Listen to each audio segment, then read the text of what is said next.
కాశీఖండంలోని మహాశక్తివంతమైన దశపాపహార గంగా స్తోత్రం అత్యంత ప్రాశస్త్యమైంది మరియు విశేషమైంది అనడం అతిశయోక్తి కాదు. భక్తితో దశపాపహార గంగా స్తోత్రంతో గంగమ్మ తల్లి అనుగ్రహం పొందవచ్చని ప్రతీతి.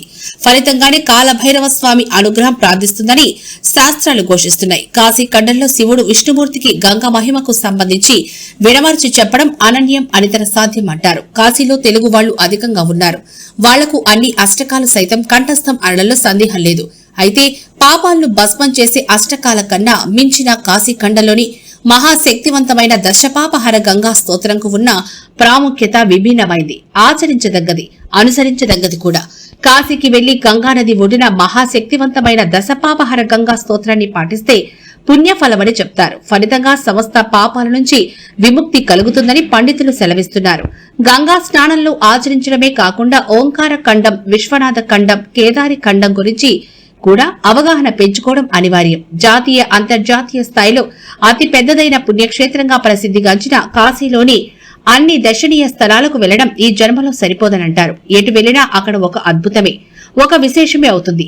కాశీని సందర్శించడం అనేది ఎన్నో జన్మల పుణ్యఫలమని శాస్త్రాలు ఘోషిస్తున్నాయి. అక్కడ ఉన్న స్థలానికి ఉన్న విశిష్టత అలాంటిది. మరి ఈ క్రమంలోనే కాశీఖండంలోని మహాశక్తివంతమైన దశపాపహార గంగా స్తోత్రాన్ని కాశీకి వెళ్లే భక్తితో పఠించి గంగమ్మ తల్లి అనుగ్రహానికి పాత్రులు కావాలంటూ పండితులు ఆకాంక్ష.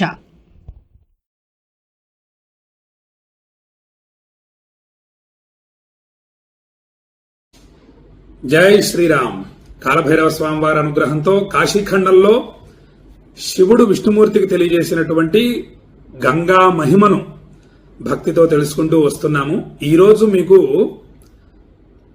10 పాపాలను హరించేటటువంటి దశపాపహర గంగా స్తోత్రాన్ని మీకు వినిపించబోతున్నాను.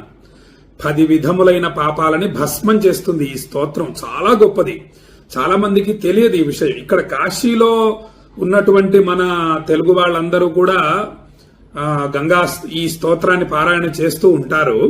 కానీ సహజంగా అందరికీ కూడా కాశీ అంటే విశ్వనాథాష్టకం, తర్వాత అన్నపూర్ణాష్టకం, కాలభైరవ అష్టకం మొదలైన అష్టకాలు తెలుసు. కానీ ఈ దశపాపహర గంగా స్తోత్రం ఏదైతే ఉందో చాలా విశేషం.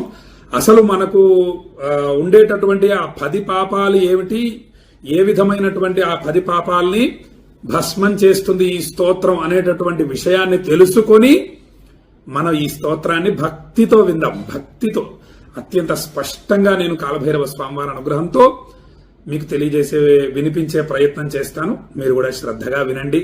10 విధాలైన పాపాలు భస్మమైపోతాయి. పాపాలు భస్మమైపోతేనే మనకు సుఖ జీవన ప్రాప్తి కలుగుతుంది. నేను సుఖంగా ఉండాలంటే సుఖంగా ఉండం.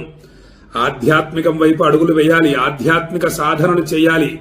శ్రవణం, కీర్తనం, విష్ణో స్మరణం, పాదసేవనం, అర్చనం, వందనం, దాస్యం, సఖ్యం, ఆత్మనివేదనం. 9 భక్తులు మొట్టమొదటిది శ్రవణమే, వినాలి. ఆధ్యాత్మిక విషయాలు విని ఆచరించాలి. ఇప్పుడు ఈ స్తోత్రం వినడం కూడా సాధనే. దీని ద్వారా ఏం జరుగుతుంది? పాపం భస్మం అయిపోతుంది, సుఖ జీవనం కలుగుతుంది. వాళ్ళ గురించి అసహ్యంగా ఆలోచించుకోవడం అనేది మహాపాపం. ఇక మిథ్యాభూతములకు పనులందు ఆగ్రహము అను 3 మానసిక పాపాలు. ఇవి మొత్తము 10 పాపాలు అన్నమాట. ఈ 10 పాపాలు కూడా చెయ్యకూడదు మనం. అంటే ఈ స్తోత్రం ఉంది, దశపాపహర గంగా స్తోత్రం ఉంది, నేను చేస్తాను అనకూడదు. చాలా జాగ్రత్తగా ఉండాలి. పొరపాటున ఎప్పుడన్నా జరిగితే తల్లి నన్ను క్షమించు అని చెప్పి గంగమ్మ తల్లిని ఈ స్తోత్ర పారాయణ చేసుకుంటూ ఉండాలి. మన ఇంట్లోనే ఆ గంగమ్మ తల్లిని ధ్యానిస్తూ, కాశీలో ఉత్తరవాహినిగా ప్రవహిస్తున్నటువంటి గంగమ్మ తల్లిని ధ్యానిస్తూ 33 కోట్ల దేవతల చేత పూజలు అందుకుంటున్నటువంటి గంగమ్మ తల్లి, అలాగే ఆ గంగతో 33 కోట్ల దేవతలు కూడా పూజలు అందుకుంటున్నారు. గంగాజలంతో అభిషేకిస్తున్నారు చాలా మంది భక్తులు. మొత్తం ఉన్నటువంటి ఆలయాలన్నిట్లోనూ కూడా ఈ గంగాజలం తీసుకుని వెళ్లి అభిషేకిస్తారు. కాబట్టి అటువంటి గంగమ్మ తల్లిని ధ్యానిస్తూ మనం ఈరోజు దశపాపహర గంగా స్తోత్రాన్ని భక్తితో వింటున్నాము. గంగమ్మ తల్లిని ధ్యానిస్తూ ఓం కాశీఖండం 27వ అధ్యాయంలో మనకు ఈ స్తోత్రం లభిస్తుంది. కాశీలో ఉత్తరవాహినిగా ప్రవహిస్తున్నటువంటి పవిత్రమైన గంగా నదిని దర్శిస్తూ మహాశక్తివంతమైనటువంటి దశపాపహర గంగా స్తోత్రాన్ని భక్తితో వినగలరు. ఓం నమ శివాయై గంగాయై శివదాయై నమో నమః. నమస్తే విష్ణురూపిణ్యై బ్రహ్మమూర్త్యై నమోస్తుతే. నమస్తే రుద్రరూపిణ్యై శాంకర్యై తే నమో నమః. సర్వదేవస్వరూపిణ్యై నమో భేషజమూర్తయే. సర్వస్య సర్వవ్యాధీనాం భిషక్ శ్రేష్ఠ్యై నమోస్తుతే. స్థానుజంగమ సంభూత విషహంత్ర్యై నమోస్తుతే. సంసార విషనాశిన్యై జీవనాయై నమోస్తుతే. తాపత్రితయ సంహంత్ర్యై ప్రాణేష్యై తే నమో నమః. శాంతి సంతానకారిణ్యై నమస్తే శుద్ధమూర్తయే. సర్వసంశుద్ధికారిణ్యై నమః పాపారిమూర్తయే. భుక్తిముక్తిప్రదాయిన్యై భద్రదాయై నమో నమః. భువిన్యై నమోస్తుతే. బ్రహ్మిష్ఠాయై బ్రహ్మదాయై దురితజ్ఞ్యై. దశపాపహర గంగా స్తోత్రం. ఈ స్తోత్రమును శ్రద్ధతో చదివినవారు, వినినవారు కాయిక వాచిక మానసికములైన దశవిధ పాపముల నుండి విముక్తిని పొందుతారు. విముక్తి కలుగుతుంది. జ్యేష్ఠమాసమునందు శుక్లపక్ష దశమి నాడు హస్త నక్షత్రము బుధవారము కూడినప్పుడు గంగను పూజించి గంగాజలమందు నిలిచి ఈ స్తోత్రమును 10 సార్లు చదువుట వలన త్రివిధ పాపములు నశిస్తాయి.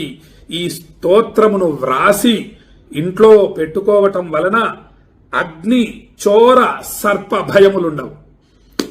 ఏమండి, ఎంత అద్భుతంగా ఉంది కదా!